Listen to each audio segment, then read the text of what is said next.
What is going on, guys? Miranda from Student Aesthetics. In today's video I'm going to do a Q&A, but first I wanted to do a little announcement. A lot of you have been waiting for this video, and it's the hair tutorial. Alright, a lot of you, like for months you've been asking me to do a hair tutorial. I promised it at 100,000 subscribers. And the hair tutorial is now finally live. It is on my second channel, Lifestyle Aesthetics. The link is in the description box down below, and that link will take you directly to the channel and to the video. So make sure to check it out. I share everything, like what kind of products I use, how I get this hairstyle, the haircut I get, etc. Like the full tutorial is on there. So if you are interested in my hairstyle, then make sure to check out the video. I highly recommend it. So let's get right into the questions.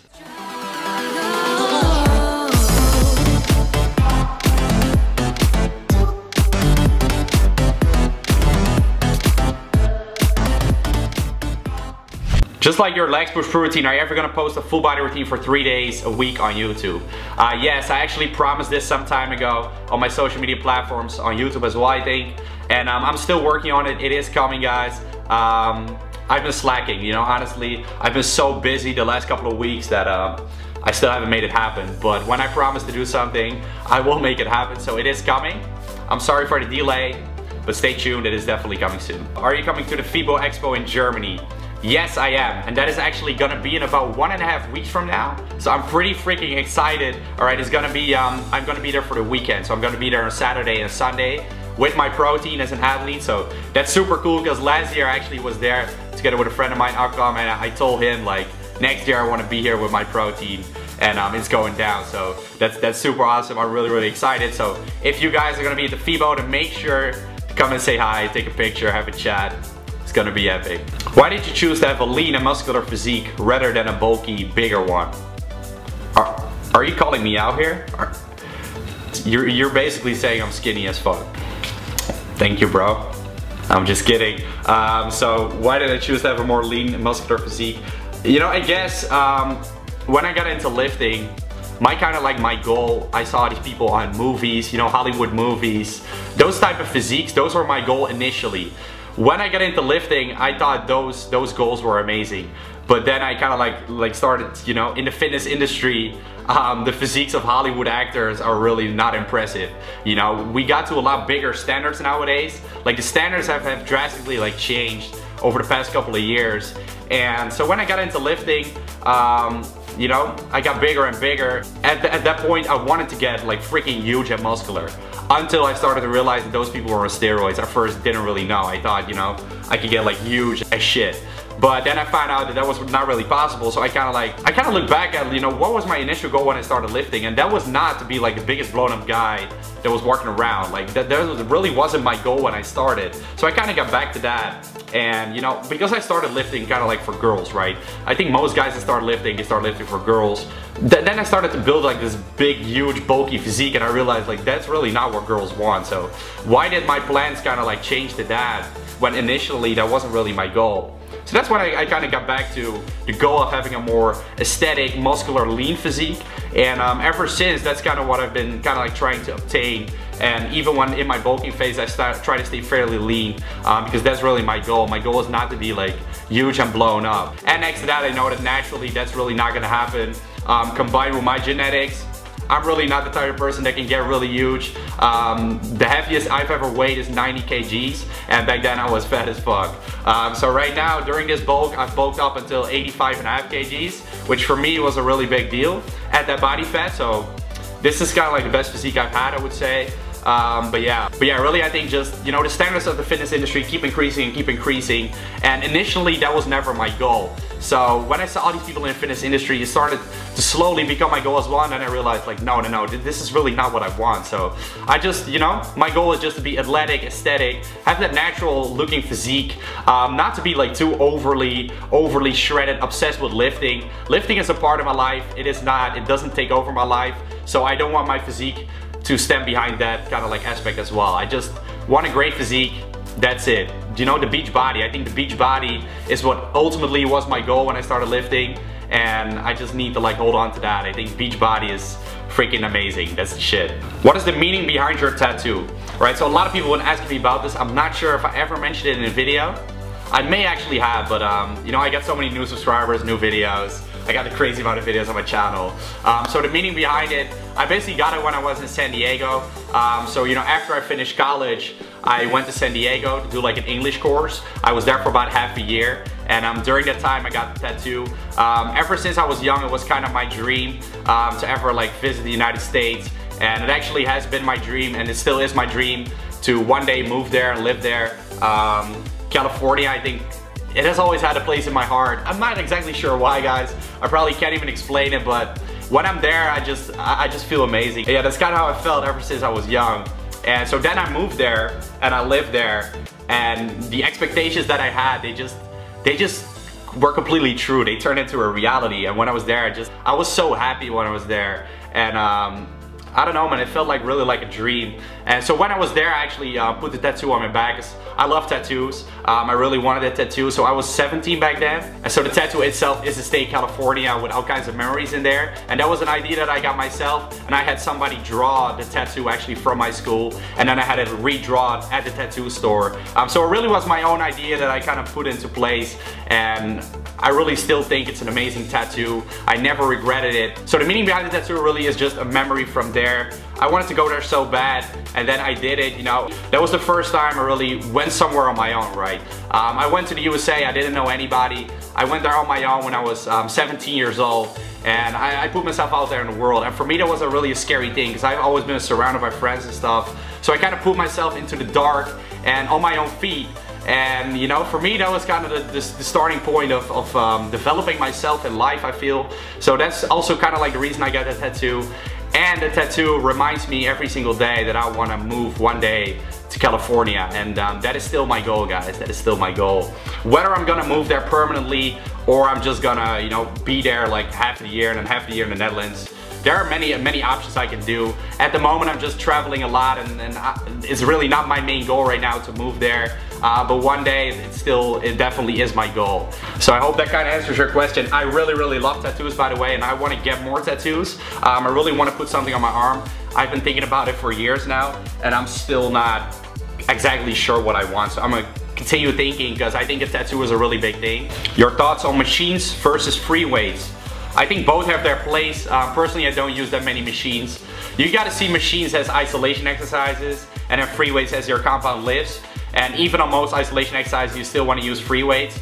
But machines can be a great attribution to your workout routine. At the end of the day, it's all about overloading your muscles. So you can do it on machines, even though, you know, machines obviously have the fixed pattern. So I think you really want to do both in order to get balance in your body as well. But in general, yes, machines are great as well. So just a combination of both, it's always the best. How do you commit to a cut? Every time I want to cut, I begin to feel like I'm losing size, shirts don't fit, etc. and I lose motivation to cut. I've been exactly where you are, you know, honestly, trust me on this. So the first couple of years when I started lifting, I was forever bulky. Reason being was not because I necessarily wanted to. Every time I started cutting down or started a small cut before summer, within 2 weeks or 3 weeks, I was like, hell no, I'm getting way too small. You know, I need to get bigger. The thing you're struggling with is called bigorexia. And a lot of people are gonna be laughing right now because this is a real first world problem. It's not about not eating enough, it's about just wanting to be as big as possible. But yeah, it's not anorexia, it's bigorexia. And I've been through it because you just really naturally, it's super frustrating to cut down. Because first you cut down when you are bulky, you will come to a point where you're not bulky anymore, so you don't look big, but you're also not shredded, so you don't look shredded either with a shirt off. So you basically look like shit. That's really honestly how it is, all right? And that is only for a couple weeks, to be honest, but you have to push through. And not until I pushed through, I would always go back to bulking. And I'm not saying that wasn't a wise decision, because I built a lot of muscle mass in those years. So eventually it paid off and it was a great idea. But yeah, I had exactly that same problem. So the thing is, you gotta keep on going, because there is this point where you're not gonna look really good, because you're not bulky, you're not big anymore, because you're slowly losing fat, you're also losing water and glycogen that's stored into the muscle, so you actually look a little bit flat, but at the same time you're not shredded. So that's really a point you gotta, you know, pull through. You gotta keep on going, and then in a couple weeks you're gonna see the shreds coming, the abs popping out, and then you're gonna be happy. So keep on going, that's really my advice, and accept the fact that, you know, you're just gonna have to go through that little phase. If you can choose between 1 million subscribers or the best physique you can imagine, which one will you choose? that would be 1 million subscribers, you know, because eventually at the end of the day, it's YouTube over physique, to be honest. For me, my body is not all that I'm working for. You know, my body is a great thing. I love fitness, but it's not my main purpose in life to build a great physique. And at the same time, I'm very happy with how my current physique is, to be honest. You know, you always want more, you always want a better physique, better looking. But to be honest, I'm pretty happy of where I am. I have some points I want to improve on, some body parts that I want to improve. But in general, I'm really happy with the physique. And 1 million subscribers means I can help more people on this planet. And 1 million subscribers honestly is one of my life goals. That's something I really want to accomplish once in my life with YouTube. So that would be like over physique for sure. How do you deal with negativity? Alright, so as many of you may know, if you watch my channel, I'm a pretty positive person. At least I guess that's what I can say about myself. The way I deal with negativity is, yeah, to do the opposite, to be positive. I'm pretty much positive in every single situation. Probably wasn't always like this, but a couple events in the past, I guess, kind of made me change my mindset, which I'm not gonna openly discuss. But I always kind of like see the good in things, and I kind of realized that no matter what happens, no matter how bad it is, there is usually nothing you can change about the situation, you know? So you can stress about it, you can whine about it, you know, be a bitch. What is that gonna do? Is that gonna help you solve the situation? No, it's never gonna help you solve the situation, all right? So I always try to stay positive and find solutions instead of complain about something, right? If something goes wrong, I'm not like, oh my God, oh shit, we're fucked. Well, actually, I will do that for the first couple of seconds, and then I'll go back to my positive, you know, mindset, because I very quickly do that. When it comes to haters or negativity from other people, I really see through that. When I decided to put myself out here on YouTube, I was very well aware that at some point I would get haters. Whether I would become successful or not, I think everybody is gonna have haters on YouTube. That's just what it is, but especially if you get somewhat of a success. And you know, lately I've been noticing more hate here and there. But you know, that's all good, because I see like 99% of the people are positive and support me in what I do. So I just see through all the negativity. But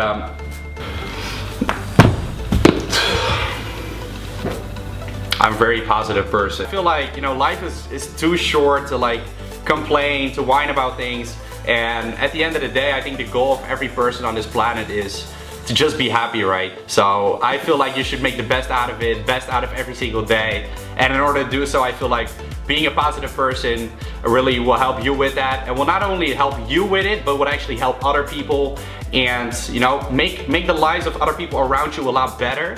When you have this positive mindset and you spread the positivity through other people. And so that's what I try to do on my YouTube channel as well, but also in real life, you know, always just be a nice guy. And when people try to spread negativity, I don't know, man, I just really don't get it. As far as the hate goes as well, but I can understand where they come from. I just cannot understand how you know, I would never do something like that. I always feel like it's kind of the same thing that Z's actually said back in the day. You should lift others up instead of put people down, and that's kind of exactly what it is, man. Why would you put other people down? And so it's kind of the same thing in business, I suppose, and with everything kind of in life. You know, I met a lot of cool people in the past couple of years. Well, in the past year mostly, when I started growing my YouTube channel, started growing my fitness business. And I just noticed that the people I surround myself with, they want me to get better, and I want them to get better. So, you know, we give each other tips and stuff. I could also hate on someone that's doing more successful than me, but, you know, I don't hate on it. I get motivation from it, all right? I don't see how some people just, you know, put so much hate out there, but, yeah, I mean, I guess it is what it is. But with that said, I always stay very positive. It's just, it's who I am, it's how I live life, and it improved every single aspect of my life, I suppose. Yeah, do the same. Be a positive guy or girl, and make other people's lives a lot better, and make you a cool person to be around as well. All right, question from Stacy here: tits or ass? And that, my girl, would be ass. And I think I've said this in a lot of videos already, but it doesn't matter. I'm gonna keep spreading the word, putting it out there. It's ass. Welcome to Argentina, biggest fan here. I'm actually planning on a trip to South America, probably somewhere next year. All right, so 2018, South America, I'm probably coming for you, but I can't guarantee anything yet. But there's a good chance I will. During a refeed day, how many sugars can you take in, or is it more wise to take everything from complex carbs? Alright, so during a refeed day, you can take some simple sugars at the start of a refeed day. Alright, so you may want to hit your last workout in the morning. Afterwards, start your refeed. Then start off with, you know, the simple sugars. Afterwards, move on to complex carbs. Reason being is that complex carbs will have the main benefit of the refeed day, which is increasing your leptin level. So you do mainly want to focus on eating a lot of complex carbs. So the majority should definitely be from that. If you want to have some sugars, sure thing. It's a refeed day, you still want to enjoy yourself. Try to have those at the start of the refeed day. You can still have some later, but just minimize it pretty much. Which festivals am I going to this year? I'm gonna go to a lot of festivals here in the Netherlands, guys. And I really don't know what festival I'm gonna go to because I usually look at it per week because I don't know when I'm gonna be in the Netherlands. I don't know when I'm gonna be traveling. My life is kind of all over the place at the moment. It's kind of hectic and I freaking love it, but that also kind of not makes me able to plan anything properly. So I don't know which festivals I'm gonna go to, but I'm probably gonna go to one every single week when I am in the Netherlands. And you guys will see me there for sure. Do you have plans on starting a new business that isn't in the fitness industry? Yes, can't say too much about it yet, but yeah, like I said many times, entrepreneurship, that's really my hobby. That's really what I live for, and that's what I was inspired by ever since I was young. And it just happened to be fitness, but it could have been something else if I didn't get into fitness. Because entrepreneurship is in my heart, and you know, starting businesses and working on all that, I think that is really just what drives me. That is what I love the most, pretty much. So I'm definitely gonna I plan on starting multiple businesses in the future. So I wanna wrap up this Q&A here. I hope you enjoyed it. If you did, make sure to give this video a thumbs up. I do really appreciate it. It keeps me motivated to keep on going. Make sure to leave your comments down below. Subscribe to the channel for more. And I'm gonna catch y'all in the next one. Peace out.